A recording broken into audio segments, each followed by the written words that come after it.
Hey everybody, it's Crafts for Reborns. I am painting today, as you can see. So I thought what I would do today is do a little tutorial on using Miracle Blend air dry paints. And I apologize, I have started painting these babies, excuse me, but I've been wanting to make a tutorial for quite some time, and it just struck me as I'm in the middle of painting these babies that now would be a good time. So I'm going to kind of catch you up to speed. I know I started using Miracle Blend paints because of an online tutorial, and so I kind of want to pass on what I have learned from Miracle Blend paints. So I originally found a free video on YouTube that was done by McPherson Crafts, and it walked you through all the steps of using the Miracle Blend air dry paints. And then they had like what they called a starter kit. So they had everything that the woman had used in the video, all the colors. And so that's how I decided to use air dry paints as opposed to Genesis heat set paints. And I did my first baby according to what she said, and it came out all right, I guess. But I've learned so many things along the way. So I wanted to kind of share those with you.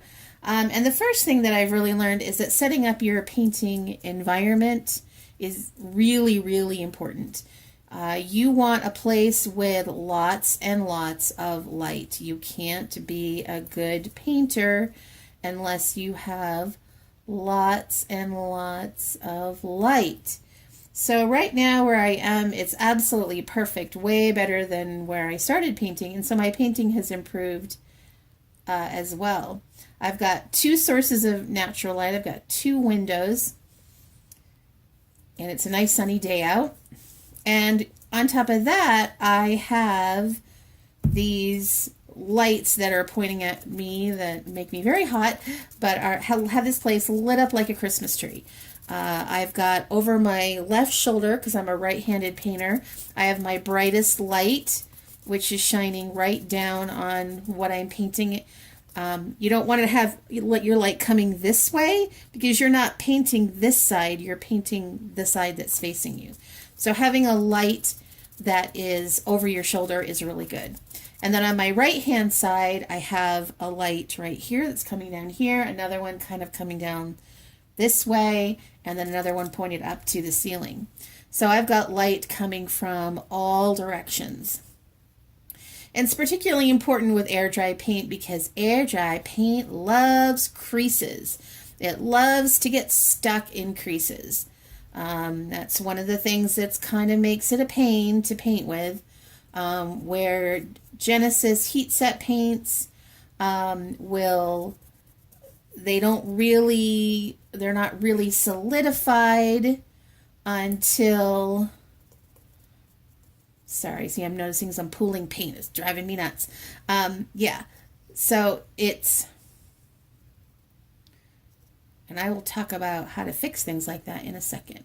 But it loves to pool in places, and you need to have a really bright light so that you can see where it is pooling and to stop it, preferably before it starts. So I don't know if you can see it on camera. Let's see if I can show it on camera. So you can see that right here, we've got some pooling paint in right here.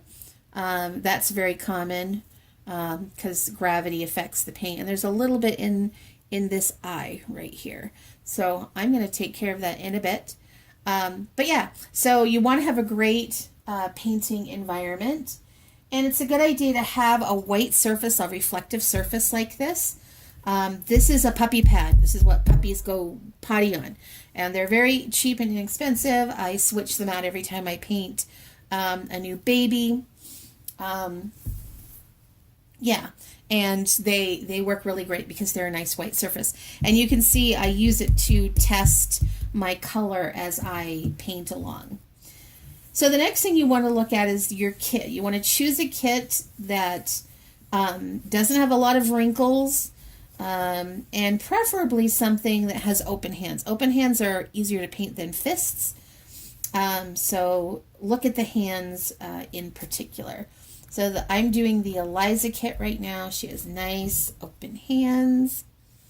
And when you are painting with Miracle Blend paints, you want to start by painting a layer of primer. The primer is a medium that makes your vinyl surface a little bit tacky, and so that the paint will adhere better. You want to do that before you do anything else, because any paint that you want to add is going to need to stick. So it's called primer medium. You don't dilute it in any sort of way. You just paint it on, kind of like I'm painting the flesh color right now. You paint it on with a flat brush, and you want to make sure that you're getting every nook and cranny. And then you do this, which is called pouncing. You want to pounce it so you have kind of a, it just gets rid of your brush strokes, so you can't tell that it's painted on. It just looks like it's just there. After that, you can do any sort of color correction. Now, color correction is something that I haven't even tried until recently.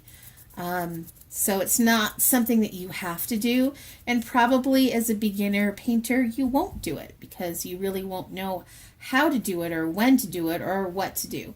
Color correction, that's a whole nother video, my friends. So I really want to just be clear on how you start. So normally, if you're a beginner, you're going to be starting with doing your flesh tones. So there are 3 flesh colors in Miracle Blend. There is base skin, there is tan skin, and there is rich flesh, which is like your African American skin tone. And I find that it's best to do a combination of the base skin and the tan skin.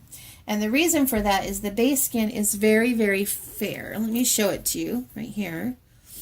It's very, very pale, and air dry paints tend to dry a little bit lighter than they actually are. So this is very light, and it's even lighter when it dries. This is the tan skin. It's a nice warm color. So by mixing the 2 of them together, you get this color, which is a nice warm flesh. If you just use this, it's a very cool color, and I do use it for some of my fantasy babies, but if I really want a realistic baby, I'm going to go with a combination. So you're going to be doing what I'm doing is you're going to be painting with a wide flat brush, and then you're going to be pouncing with a damp sponge. And you can see every once in a while I've been trying to get rid of some of the paint that's on here. Another thing that you want to have while you're painting is a dry brush, a dry flat brush that's a smaller flat brush. Keep in mind when you're using the Miracle Blend paints, when you pounce with a damp sponge, you're leaving the paint on the doll. You're just distributing what's already there. The water will serve to resist the paint. If you want to get rid of paint, like you've got pooling paint, then you want to use a dry brush. That will get rid of the paint. So that's really good for pooling areas. So that's why you want to have both a wet and a dry. So let's look at Eliza's face here. I always was interested when, as a new painter, how people did the face, because to me that was the most important part. I have already, by the way, done 1 layer of flesh on all of these pieces. I normally do 2, and the reason I do 2 is because think about when you've painted a wall. The first time you paint it, it looks okay, but when you paint it that 1 more time, it always looks better. It just takes some of those imperfections and gets rid of them. I always start with the back of the head and the neck.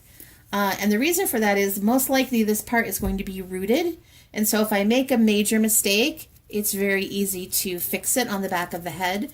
Where if I start on the face or on a limb, and it's not working out, then that's not a good thing. So I always start, so right now I'm pouncing, and remember I'm pouncing with the wet, so that means all I'm doing is getting rid of my brush strokes, so you can't see the brush strokes anymore. The paint just makes it look like it's just flesh, it's just who she is. It's spreading out the paint. I'm taking special care behind the ears. And I've had a little paint kind of come over here, which I'm not too happy about, but I'm just going to pounce that out. And then I go on one side of the face or the other, either the right or the left. I start with the ear. I load up paint in the ear. You can see this is very watery, very clear, very translucent. It's just a shade darker. I hope you can see that. It's just a shade or two darker than what's already there. Then I come over to the forehead, the eye, the nose. Now you do not want to put any flesh on the lips, but you do want to go right up to the lips. And that can be one of the most challenging things. I've been sort of toying with the idea of actually lining the lips first before I even start the flesh layer, because I want to be able to go right up to that lip and not go, because you don't want, you know, your lips and then a space of white and then your flesh starts. That would not be good. Awesome. Then I'm coming over here, and again I'm pouncing. Remember, this is going to distribute your paint all around. I know it kind of looks a little funky and bubbly, but trust me, those little bubbles will just basically all blend into each other. And then I'm going to come back with my dry brush. Remember the dry. Sorry guys, my phone ran out of memory there. Not sure exactly where I left off, but I'm going to grab some legs now of Eliza and paint those legs. So on the arms and legs, you want to kind of avoid the nail area. It's not a big deal if you get a little bit of paint on there, but basically that's an area that you want to avoid, just like you want to avoid the lips. It's very important with the legs that you, if you have these creases, that you go across the creases and not down the creases. It decreases the amount of pooling, and it makes sure that the paint actually gets in there. I mean, we talk a lot about pooling paint, which is what you don't want, but you still want paint to be in there. You don't want your creases to end up being white. You want them to still have paint in them. And notice that I'm being really kind of sloppy. I'm just kind of slopping it on there because I just want to make sure that I have enough paint in all the little nooks and crannies. And it's coming back with the dry brush and the wet sponge that's going to really do a little more of a job of finessing that paint job. I also know that I'm sure, because it looks that way to me, it looks very shiny, and probably some of you are freaking out like, oh my gosh, you know, is my baby going to be shiny? And no, it does dull down. Hopefully you can see that with my limbs that are already done here. It does matte over time. And even if it doesn't, you come in at the end with a matte sealer, just as you do with your Genesis paints. So I wanted to talk a little bit about the mix that I use for the flesh layer. So I've talked about that I do 2 layers. I do 5 drops of the tan skin and 5 drops of the base skin. I put a little bit of matte sealer in there. I'm not really sure why I do that. It's just something I've always done. And then I add 5 droppers of water. This is a dropper that I got online through Walmart.com, And I don't know how much it is. I use distilled water, which is right here, and I just fill it up, and that's how much it fills just naturally. So I have no idea how much that is, but I want to do 5 dropperfuls, if that's a word, of water for a newborn size baby. That would be an 18 to 20 inch baby. For a baby as big as Eliza here, I do more than that because she's a 22 inch. And then I'm also doing this mini baby at the same time, so I did more. But 5 dropperfuls of water with 10 drops of paint is usually perfect for a newborn sized doll.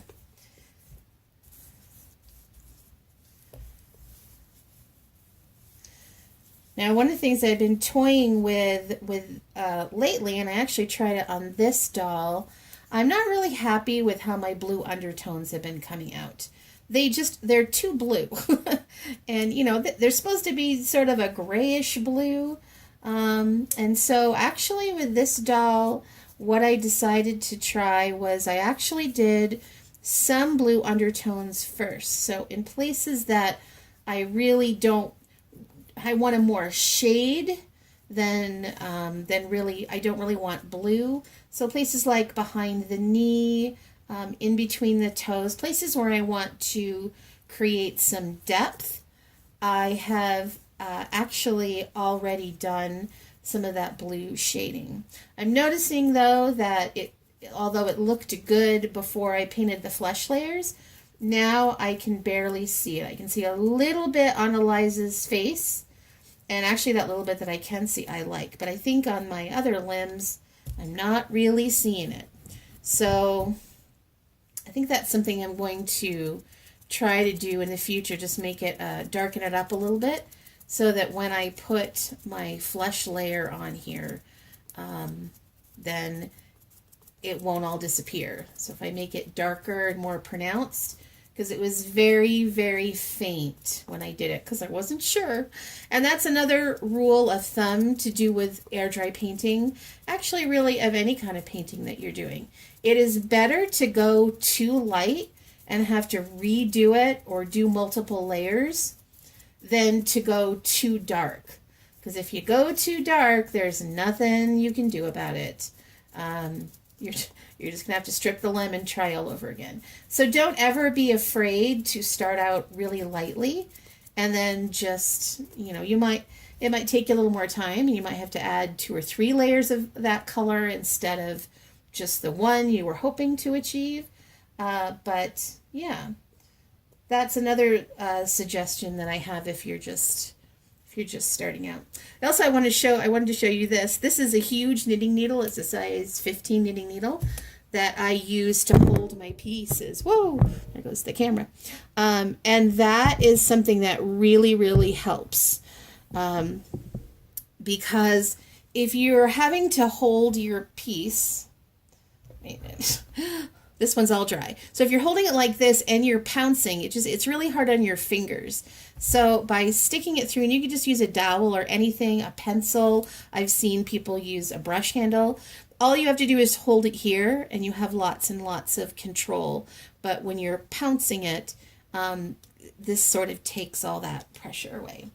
So I also wanted to show you really fast. I'm sorry this video is so long, but I wanted to show you, and I actually did this off camera because I had to upload my video to my computer and then free some space. So I didn't want that time to be wasted.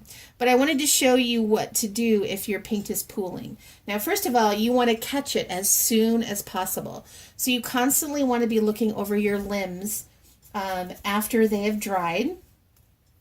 And before you put on your next layer, because it's much, much easier to fix things when they're new. So this is what I use. I use just a plain ordinary toothpick, and you're going to stick it in water, and you just rub over that area with your toothpick. And the toothpick really gets into those nooks and crannies, and it's fantastic.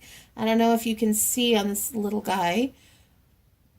I think probably you could in the video. You saw he had a little bit of pooling paint under his chin here and a little bit down here.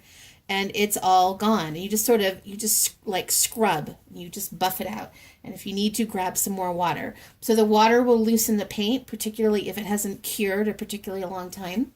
And it's fantastic to get in there and to do that. And then you just, again, come with your dry brush and pounce that paint out of there with the dry brush. Remember, wet distributes, dry gets rid of. So yeah, so this is usually a good point for me to stop. The flesh layer is really important. It's really important to me that it looks good. So I'm going to stop here for the day and just look over my limbs and make sure I don't have any pooling paint, and come back the next day. So this is the end of this video. I'm sorry it's so long, but I'm hoping that it's really helpful for those of you who are just starting out using air dry paints of any type, whether it's Miracle Blend or another type. And I would love to see your questions or comments, if you have any, about the painting process with Miracle Blend air dry. So thanks for tuning in for this whole long video. TTFN, ta-ta for now.